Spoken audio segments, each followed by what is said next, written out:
What's up guys, I'm KBHD here with possibly the most requested video of all of 2018 so far. Shout out to Linus from Linus Tech Tips because this is his phone actually, so thanks for passing it along, man.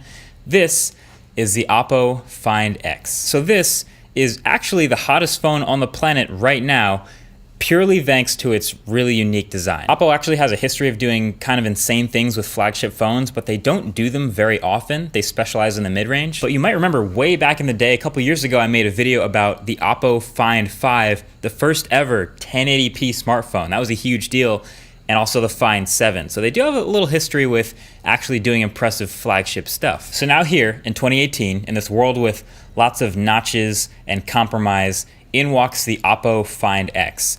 The specs, even though they're excellent, are actually probably the most boring part of this phone. So Snapdragon 845, Adreno 630, 8 gigs of RAM, 256 gigs of storage, a 3730 milliamp hour battery, Bluetooth 5.0, dual SIM cards. It's a flagship, no doubt. What we're here for is the design, because that's the reason this phone is so hot right now, is the industrial design. On the surface, it looks very modern. Obviously not a whole lot of bezel anywhere. That's the main focus in 2018. Full screen, rounded corners all the way across the front of the phone. But if you look around even more, there's actually elegant touches everywhere. The shape is just a little unorthodox, kind of tapered on the sides, but gives way to this intense color design. There's a blue and a purple version actually. This is the purple, which is called Bordeaux red for some reason. And it has this shimmer just on the outsides of the phone, while the middle stays dark mirror finish. It seems like the 28 thing to do also, to have a glass back but no wireless charging. That's also the case for this phone, but some awesome design to distract you from that. So the huge screen up front obviously looks super cool, but even around that screen, they've done some things that are really impressive and unique. There's a little earpiece up here in the top. They actually got a real speaker up there instead of using an under glass solution. The whole phone is a little on the thick side at 9mm, but I'm totally fine with this, and for me it's more about the solid weight. Like, this phone really feels dense in the hand with all that glass. There's no headphone jack at the bottom, or at all sadly, but it has this unique sort of concave shape with the USB-C port, the speaker, and the dual SIM card tray. And man, there's just a lot of little unique touches like that. The top of the phone also has this shape of like a liquid glass melting into itself, and there's no rear-facing or front-facing camera at all until you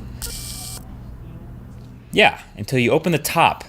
The entire top of this phone is motorized for both the rear-facing and front-facing camera sensors. Okay, so to achieve this 93.8% screen-to-body ratio in 2018, you gotta make some sacrifices. So with this phone, there is no fingerprint reader anywhere. They didn't do the under glass one. There's no fingerprint anywhere on this phone.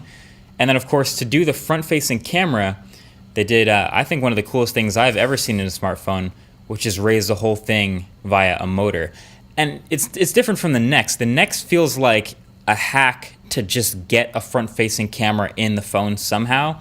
This feels like an integrated part of a thoughtful design. But now though, you gotta think about, again, motorized moving pieces in smartphones like this are still a tough ask. They eventually will fail, and they also make it harder for things like sealing and make it easier to break. And this is the whole top of the phone popping up, so I'm pretty sure you can forget about waterproofing right off the bat. And then when you have this much surface moving, you think about maybe if one grain of sand gets in there, that could be a problem too. It's easier than you think. Obviously, Oppo trusts this a lot though, because as you can see, they have the rear camera, which you use all the time, and the front camera, and a suite of other sensors, including a dot projector and an infrared sensor, all up here because this also does facial recognition. That's right, so with no fingerprint reader anywhere on this phone, like the iPhone, they built what you might call a Face ID clone in those front-facing sensors in the motorized piece.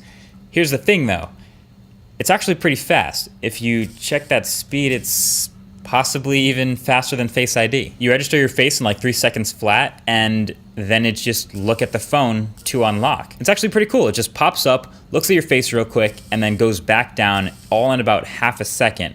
I'm impressed, not gonna lie. I don't know if it's as secure as Face ID. I honestly kind of doubt it, but if it's not getting fooled easily or tricked by photos, then it's impressive to me out the box. This thing is crazy, man. And you also have to consider, when you have the back-facing camera, which you use all the time, and the front-facing camera, and the face unlock in that motorized piece, that means you're gonna use this every time you open your phone, and hundreds more times during the day. So that's something to think about. I don't know how long this motor is rated to last, but I'd be interested to see how long it does. Also, I tried a couple other things just out of curiosity.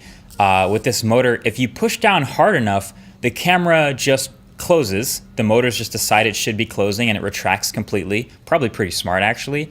And then if you put enough resistance on the top while opening the camera and it's trying to launch by itself, it'll pause, wait a second, and then it'll try again, and then just keep holding it and it'll just keep trying over and over.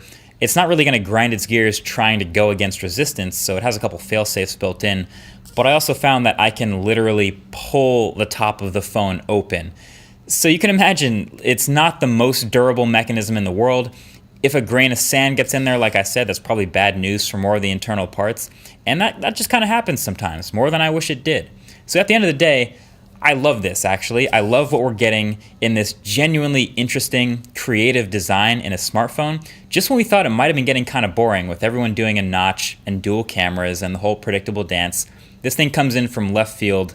A new player has arrived. But I'm curious what you think. If this phone came to your region, it's going to be very expensive, but could you rock this as a daily driver? I feel like I could throw a Nova launcher on here, give the camera a shot, and it might actually stay in my pocket. But let me know what you're thinking in the comments below. Either way, thanks for watching. Talk to you in the next one. Peace.